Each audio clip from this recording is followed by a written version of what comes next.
Subscribe कीजिए कुंडलिनी जागरण को और प्रेस कीजिए बेल आइकन को, जिससे कि आपको मिल सके हमारी लेटेस्ट वीडियो सबसे पहले।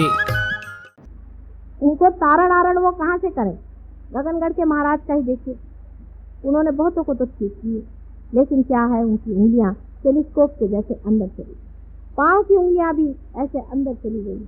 बेचारे शेर पर या सिंह पर सवारी करते हैं, उसके बल अलावा उधर किधर जान। लेकिन जब मैं उनके पास पहुंची, जो लोग मेरे साथ थे उन्होंने भी देखा, उन्होंने फौरन मुझे पहचाना, कोई शंका ही। उन्होंने आज तक मुझे इस जन्म में नहीं देखा, लेकिन बहुत सालों से मेरे बारे में वो जानते ही थे। उम्र में भी मेरे से बड़े हैं। चले, मैं बहुत सालों से आपका इंतजार करा था माँ, आज हमारा कितना भाग्य कि आप पधारे।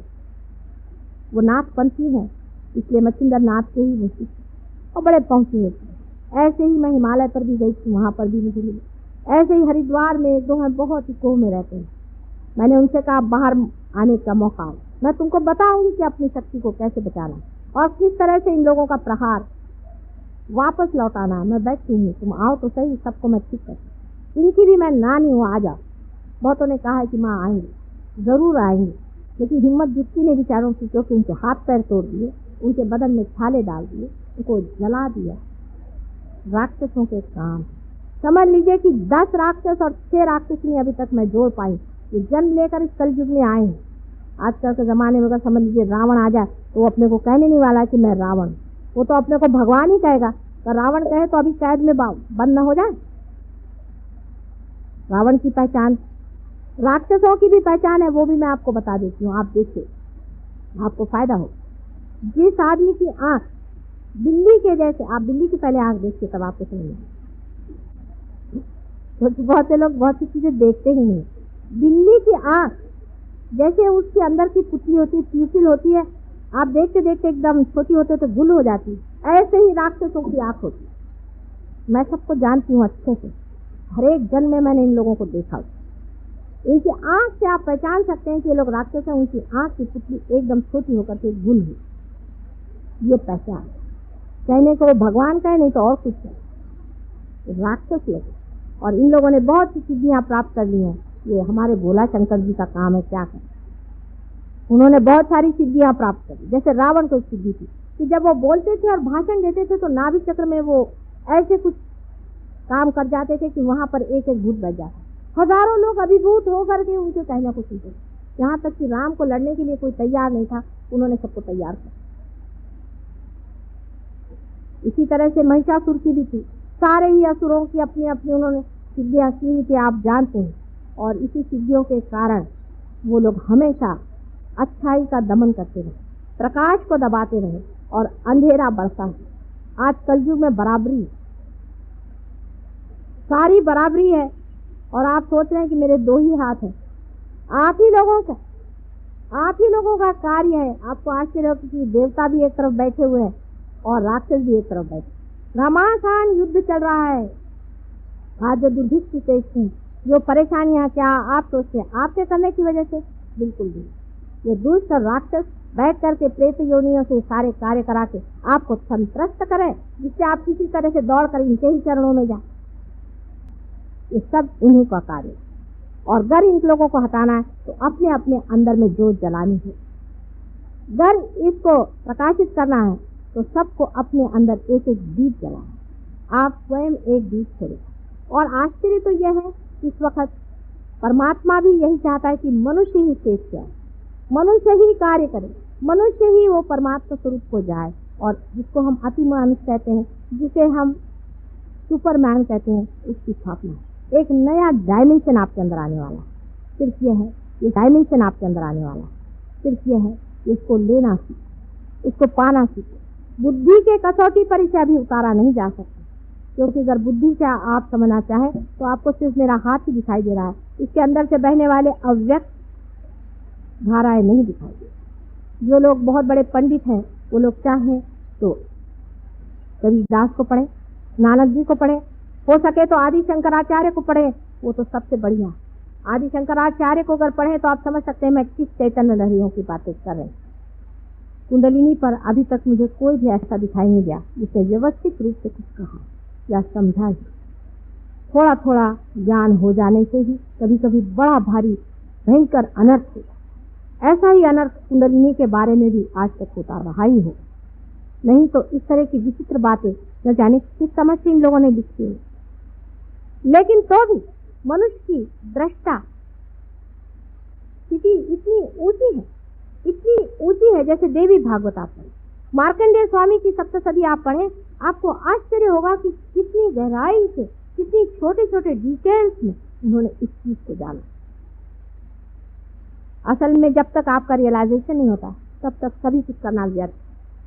कृष्ण ने भी यही कहा था कि पहले उसको अंदर ही पालो, लेकिन समझने वाले ने समझा नहीं। वो पहले अंदर पालो, फिर कहते बाहर तुम लड़ने जाओ। उनका मतलब था तुम साक्षी हो जाओ। साक्षी होने के बाद तुमसे हो रहा है अकर्म चला जा रहा है, आप कुछ करते ही नहीं। वो ईगो ही खत्म हो गया, वो सुपर ईगो ही खत्म हो गया जो करता है, करने ही वाला टूट जाएगा। ये वो कह रहे थे, लेकिन जब माना नहीं तो वो तो डिप्लोमैट थे, राजकारणी थे। कृष्ण की भी अपनी एक तरह के गुरुत्व है, उनका गुरुत्व बड़ा मजेदार है, बड़े भारी राजकारणी थे। इसको मैं कहती थी एब्सोल्यूट प्योर पॉलिटिशियन। ऐसा बड़ा पॉलिटिशियन था वो, और वो सबको जानता था कि इन महामूर्खों को ठीक करने का यही तरीका। जिस वक्त में कि एक बच्चा है, वो अपने घोड़े को गाड़ी के पीछे बांध करके हाँक रहा है, तो बाप आकर के कहता है चलने दो घोड़ा, ऐसे ही चलने दो, हाँकते रहो पहुंच जाओ। फिर बच्चा जब हार कर सोचता है अरे घोड़ा तो चल ही नहीं रहा, तब उसको फिर समझ में आता है कि घोड़े को आगे करना चाहिए और तब हाँक। इसीलिए उन्होंने कहा कि अच्छा तुम कर्मयोग करो। अब देखिए उसमें डिप्लोमेसी कृष्ण की दी। कृष्ण के जैसा भी गुरु मिलना बड़ा कठिन। ऐसा गुरु है कि उसके लिए बहुत ही बुद्धि की तीक्ष्णता और प्रखरता चाहिए। आज तक आपको किसी ने बात नहीं बताई होगी, तो मैं आज बताऊंगी, आप सुन लीजिए। उन्होंने कहा कि अच्छा तुम कर्म करो, लेकिन जो कर्म का जो फल है परमात्मा पे ये हो ही नहीं सकता, बिल्कुल एब्सर्ड कंडीशन। जब आप किसी चीज को कर रहे हैं और जान रहे हैं कर रहे हैं, आप उसको किसी और पे कैसे छोड़ सकते? घोड़ा पीछे करके ही हाँकने को कह रहे हैं। दूसरा उन्होंने कहा कि तुम भक्ति करो। देखिए इसमें भी देखिए बड़ा सुंदर है, तुम अनन्य भक्ति करो। जब दूसरा कोई नहीं रहे तब भक्ति कैसे होने वाली है? मतलब ये कि जब मिलन हो गया तब भक्ति किसकी करनी? उन्होंने कहा पुष्पम फलम तोयम, जो कुछ भी तुम मुझे दो मैं ले लूंगा। लेकिन देने के वक्त उन्होंने यही कहा है कि तुम अनन्य भक्ति करो। एब्सर्ड बात है, क्योंकि एब्सर्डिटी पे ही आदमी का सर चकराएगा और तभी वो ठिकाने से आएगा। वो सोचते नहीं थे कि ऐसे आदमी क्या खलाने वाली। पर मैं तो माँ हूँ, और माँ चाहे तो बात कहनी भी पड़े तो भी कह डालेगी कि बेटे ऐसा नहीं है, ऐसा नहीं मानो। जब तक हो सकेगा तब तक कहेगी, गला फाड़ फाड़ कर अपने बच्चे से कहेगी। माँ का हृदय और होता है, इसे डिप्लोमेसी नहीं झेली जाती। बहुत देर, बहुत हो गया, बहुत खुद, बहुत परेशानी, लोग कष्ट इस चीज में भरमा गए। अब जरूरत है इस चीज को करने की, और हो रही। आप लोग भी इस चीज को पा रहे हैं, जिन्होंने पाया है, जिन्होंने जाना है, वो कल भी यहाँ पर प्रोग्राम है उसमें जरूर आए। जिन्होंने नहीं पाया है वो क्या है। हमारे यहाँ और भी जगह, भारतीय विद्या भवन में हम लोग हमेशा के लिए चाह रहे हैं कि कुछ ऐसी जगह बने जहाँ लोग आते रहें। यहाँ पर बहुत से लोग ऐसे हैं कि जो पार हो गए हैं, और भी करते हैं जागृति, तो आप पार होते ही दे सकते हैं। चक्रों के बारे में बहुत जानते हैं, बहुत कुछ ज्ञानी हो गए, और कुछ लोग ऐसे भी हैं कि जो पार भी करा। हिंदुस्तान की ये गरिमा है, ये देश हमारी योग भूमि, सारे संसार के देशों से भी ऊंचा अपना देश। इस देश के वाइब्रेशन जो है हाईएस्ट, इसमें कोई शंका, और सारे ही संसार की रीढ़ की हड्डी ही अपना देश है, और इसी में कुंडलिनी का स्थान है, जो सारे ही संसार को एक दिन ठीक कर सकती है। पर अभी तो सारे ही चक्र हमारे पकड़े।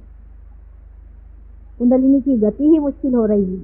आप अगर अपने अपने चक्र छुड़ा लें तो हो सकता है किसी देश में से ही वो संदेश बाहर जा सके, जिससे कि सारा संसार बदल करके एक दूसरे रास्ते पर आकर खड़ा होगा। यहाँ सत्ययुग का ही आवाहन, और सत्ययुग भी आने वाला।